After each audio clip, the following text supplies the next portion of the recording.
కపిలుని రూపంలో ఉన్న విష్ణువుకు అంశుమంతుడు దండప్రమాణం చేసి ఈ విధంగా స్తుతిస్తున్నాడు.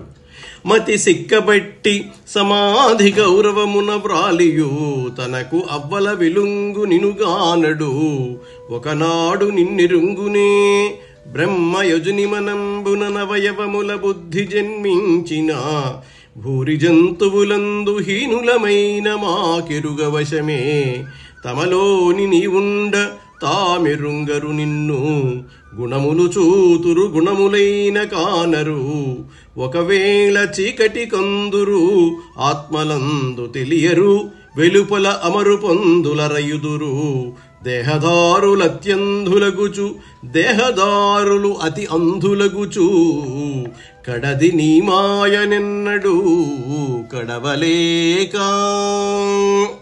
ఓ మహానుభావా, చిత్తాన్ని ఎటూ పోనీయక స్థిరంగా నిలిపి సమాధి స్థితిని పొంది తనకు మించిన వెలుగుతో ప్రకాశిస్తున్న నిన్ను ఎన్నడూ తెలుసుకొన్నది లేదు బ్రహ్మ.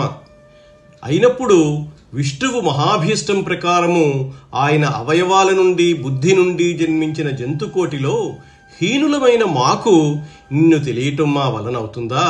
వారిలోనే నీ ఉన్నావు, అయినా వారు నిన్నెరగరు కదా.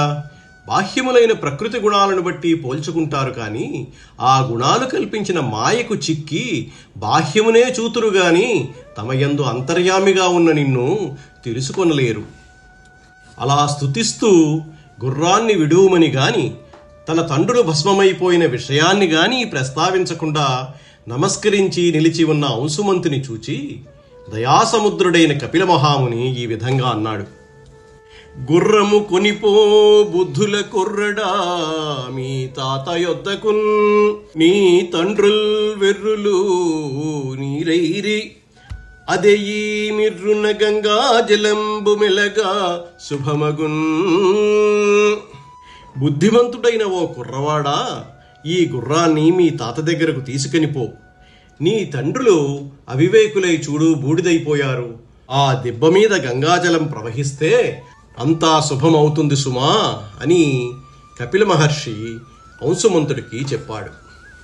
అప్పుడు అంశుమంతుడు కపిల మహర్షికి నమస్కరించి గుర్రాన్ని వెంట పెట్టుకుని తెచ్చి సగరునికి అప్పగించాడు. సగరుడు మిగిలిన యాగాన్ని పూర్తి చేసి అంశుమంతునికి రాజ్యం అప్పగించి లౌకిక బంధాలను తెంచుకొని వార్వముని ఉపదేశాన్ని పాటించి ఉత్తమగతిని పొందాడు.